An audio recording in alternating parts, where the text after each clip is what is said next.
하늘에서는 야훼 외에 누가 내게 있으리까?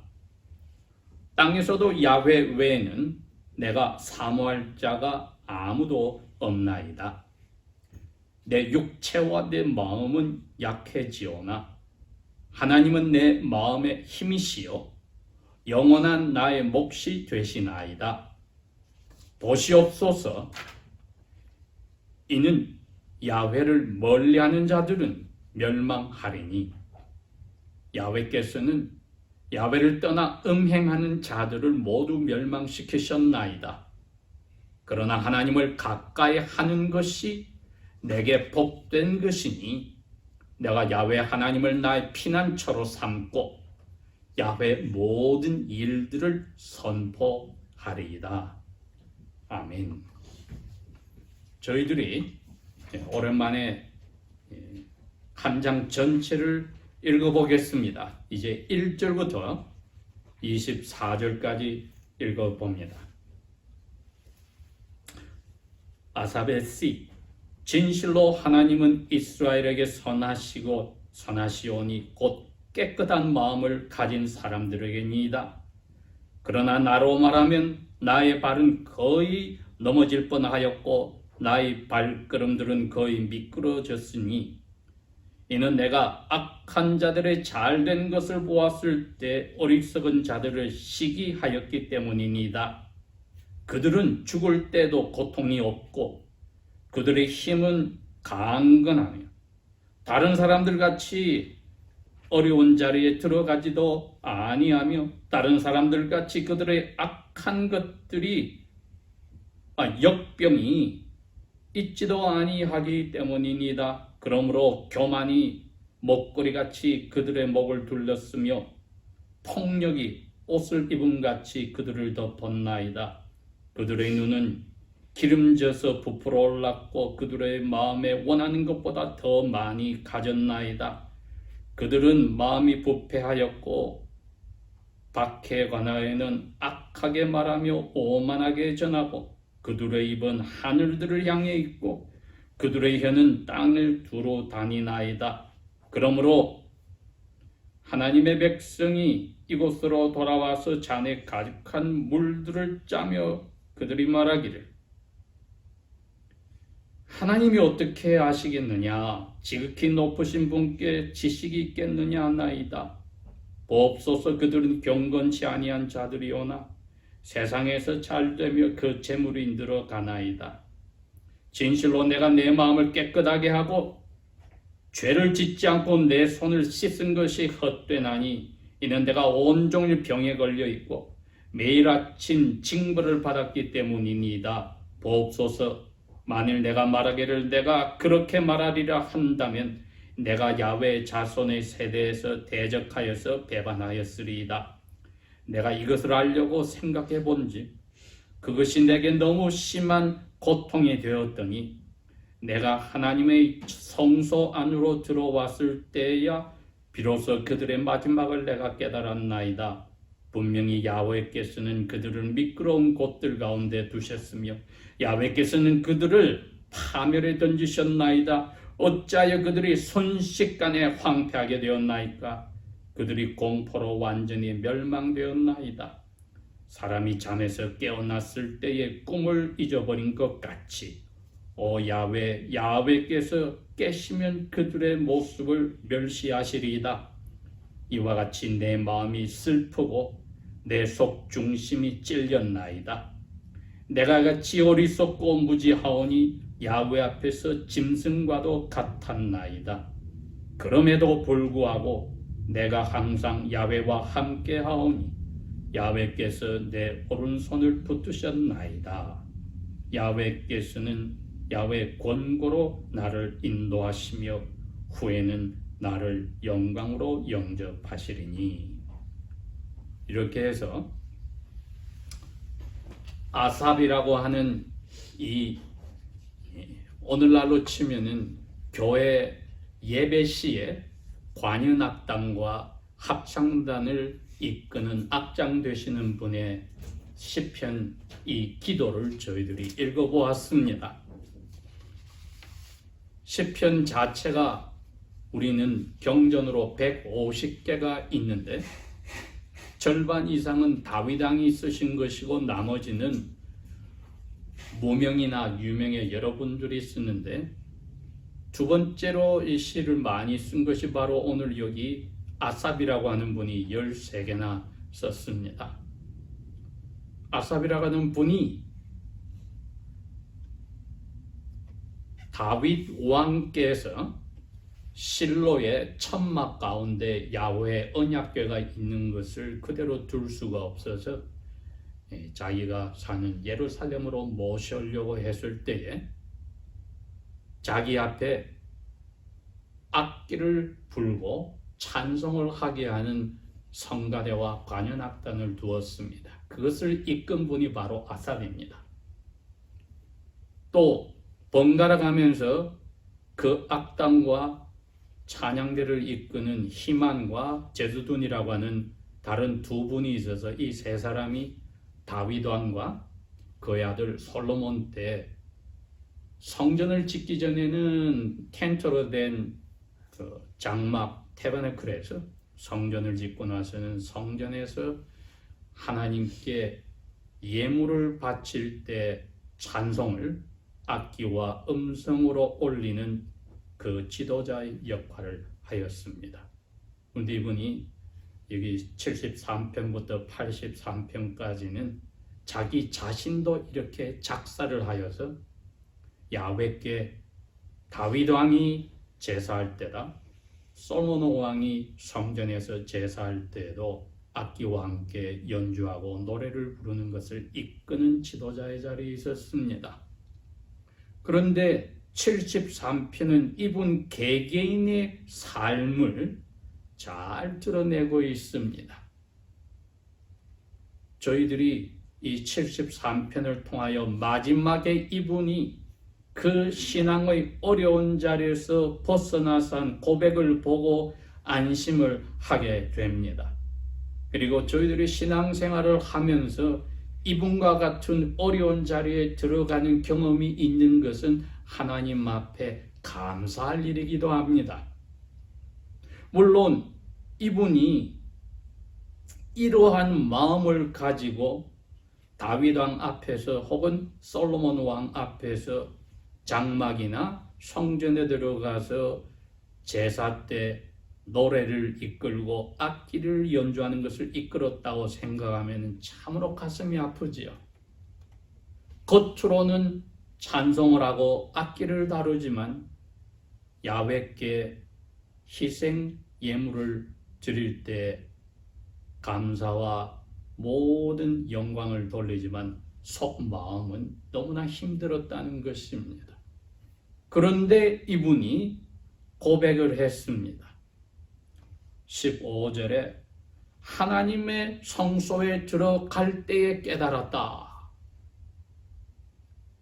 그 가슴 아픈 신앙생활을 누구도 깨달을 수 없고 자기만 끙끙 앓던 이 신앙생활을 오늘날 우리의 표현으로는 믿음의 시험이 들었다. 바로 거기서 벗어나는 시간을 하나님께서 이 하나님의 장막 혹은 솔로몬의 성전에서 예배할 때 풀어주셨습니다. 제목이 이 세상에서 누구를 가장 사모할 것인가? 우리의 가슴이 기쁠 때도 슬플 때도 혹은 under trials 시험에 빠져 있을 때도 하나님을 예배하고 찬송하는 것을 멈출 수가 없습니다. 사람들 사이에서는 서로가 불편하면 안 보면 그만이지만 우리를 창조하신 목적을 알고 있을 때에 그 창조주께 명령에 따라 예배하고 감사와 찬송을 드릴 때 우리 속은 어려운 자리에 있더라도 그것을 멈출 수가 없는 것입니다. 저희들이 그렇게 생각하면은 이 세상에서 누구를 가장 사모할 것인가? 이건 답은 나와 있습니다. 그럼에도 불구하고 자기의 신앙이 시험의 자리에서 유혹 속에서 너무 괴로웠다가 그게 풀려났을 때에 항상 자기를 사랑하고 거기서 건져내 주셨고, 또 자기의 그 오피스, 직업이 야훼를 찬송하도록 사람들을 이끌고 악기를 다뤄서 찬송케 하는 그 자기의 본분을 다시 깨닫고, 이 세상에서 하늘에서도 땅에서도 저는 야훼 외에는 사모할 것이 없습니다 하고 그 어려운 시험 끝에 고백을 하게 되었습니다. 근데 여기에 비결이라면 비결이 하나 숨어 있습니다. 저희들이 이런 어려운 시험의 자리로 분명히 들어가게 됩니다. 왜? 우리가 고아로서 어느 섬에서 혼자만 산다면 문제가 없지만은 사람들과 어울려 살고 교회로서 멤버들과 어울려 있고 싱글 라이프든 메리드 라이프든 가족과 어울려 있고 친구와 어울려 있을 때 이 사람 관계에서 또 눈에 보이는 보이지 아니하는 그 물질적인 부유함과 빈곤함에서 우리의 영혼에 계속하여 사탄은 의심이나 시기 질투를 던져주거나 다른 사람을 깔보게 하거나 감당할 수 없어서 그 사람을 팽개치고 마음속에 스스로 살아있는 그 미움과 용서하지 못함과 시기 질투를 인해서 하데스 지옥의 삶을 사는 경우도 있다 이겁니다.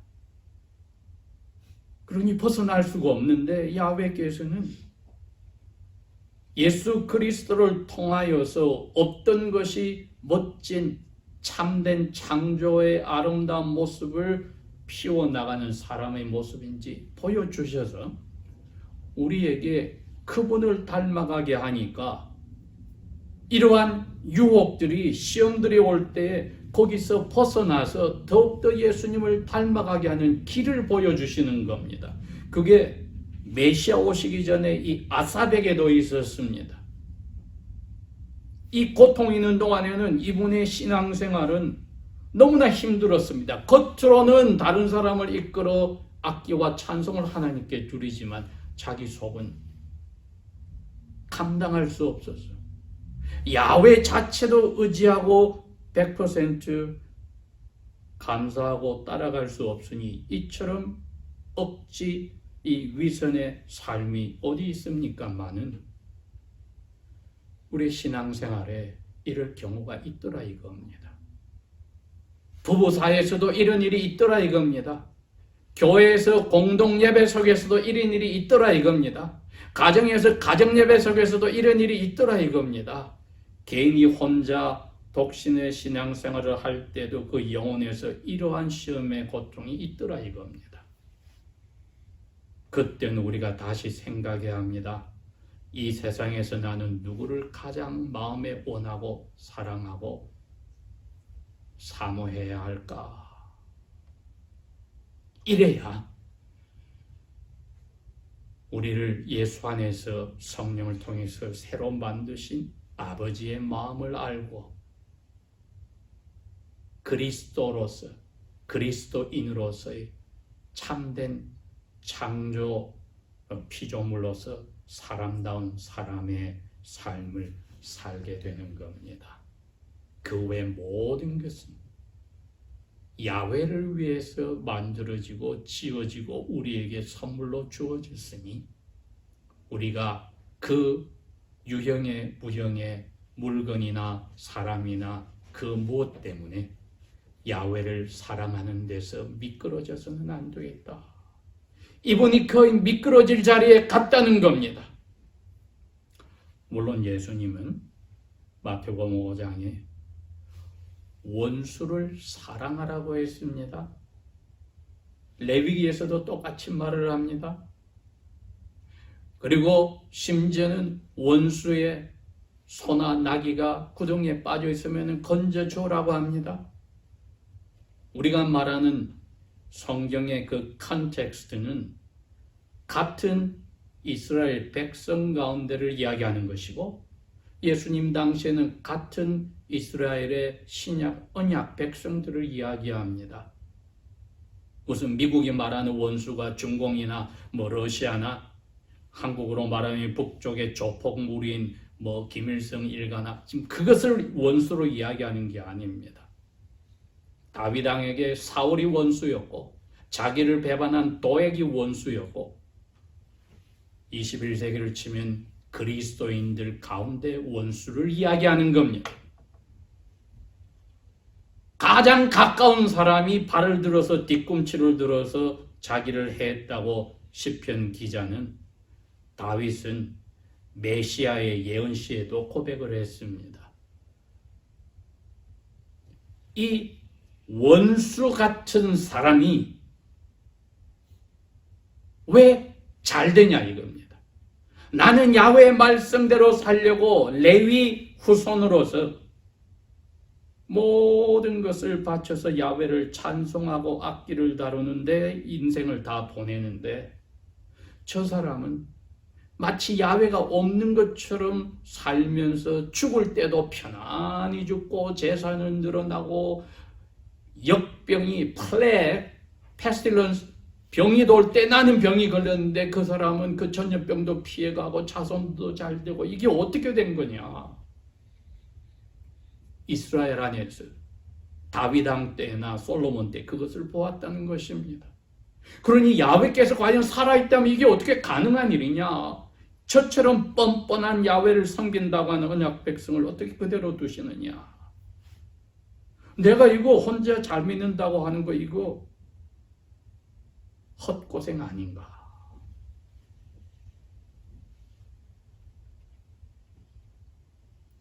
저도 약 3년 전에 이웃을 통하여서 하나님의 원수 일을 했는데도 모르고 가장 친한 친구라고 하고 등에 배반을 당해볼 때에 깨달은 게, 이 말씀이 그 뜻이었는데, 이건 그렇게 등에 칼을 꽂은 사람을 비난할 게 아니라 깨닫지 못한 짐승 같은 나 자신을 내가 하나님 앞에 회개해야 되는구나 깨달은 적이 있습니다. 바로 이겁니다. 내가 짐승 같았습니다. 왜? 내 마음의 1번이 야훼 하나님이신데 왜 내가 다른 데 눈을 돌렸을까? 내가 하는 찬송과 그 시편 모든 내용들이 야훼 하나님께 영광을 돌리고 그분의 지혜를 감사하는 데 있는데 왜 내가 다른데 그 사람에게 그가 가진 건강과 그 인간관계와 최선에 내가 눈을 돌렸을까? 그러니 나는 이 은혜를 받고도 조금도 그것을 마음속에 간직하지 못한 짐승 같았다 고백한 것입니다. 여러분, 이 세상에서 누구를 가장 사모할 것인가? 오늘 이분은 고백을 합니다. 나의 과거에 주께서 나를 지켜주셨고 현재도 내가 영원히 미끄럼틀에서 미끄러질 뻔한데도 나를 붙들어 주셨고, 지금 제가 23절, 24절을 풀어주고 있습니다. 그리고 영광으로 나를 영접하실 것이니 나는 야훼의 자녀요 친구인 것을 다시 한번 깨달았습니다. 여러분, 야훼께서 아브라함에게 와서 그럽니다. 내가 앞으로 할 일, 친구인 너에게 내가 숨길 수가 없어. 소돔 고모라 성을 멸망시키려고 천사들을 보낼 때에 그 비밀을 아브라함에게 밝혀주었습니다. 저희들이 야훼 하나님을 우리의 원수처럼 생각을 안 하지요. 그렇지만 우리가 눈에 보이는 우리를 힘들게 하는 사람들을 쳐다보고 우리가 시험에 빠졌을 때에는 사탄을 따라가는 야훼 원수 생활을 저희들이 한 겁니다. 왜? 사탄의 업무에 빠졌으니까. 그러니 짐승과 같다는 겁니다.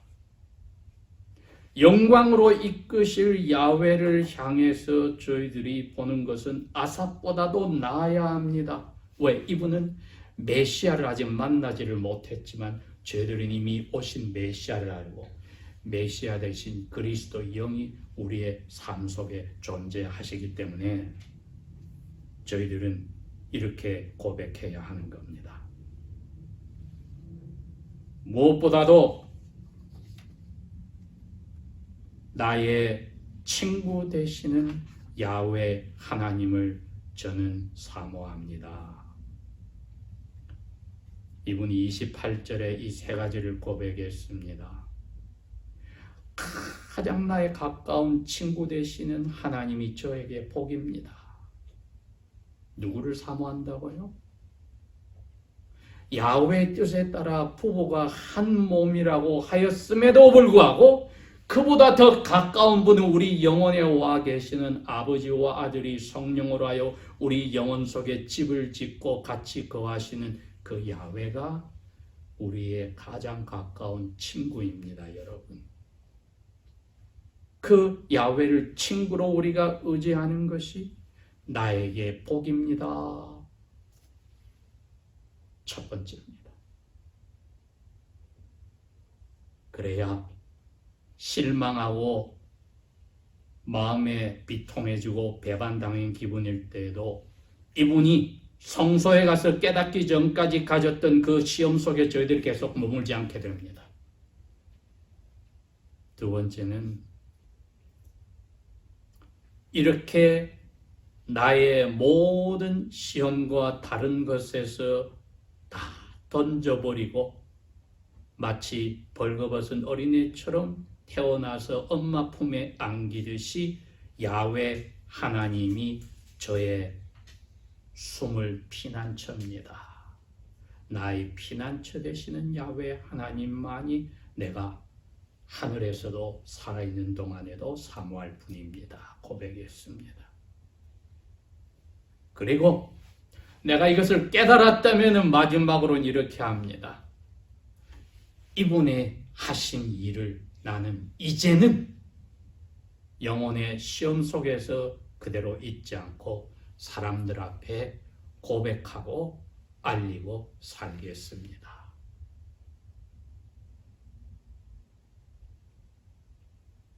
우리 영혼에만 간직할 게 아니라 사람들에게 나의 친구 되시고 가장 힘들 때나 즐거울 때나 나가 달려갈 수 있는 피난처, 레퓨지, 피난처가 되시는 야훼가 이런 분입니다. 선포하는 것 저희들이 할 일입니다. 기도하겠습니다. 아버지 하나님, 은혜를 주셔서 감사합니다.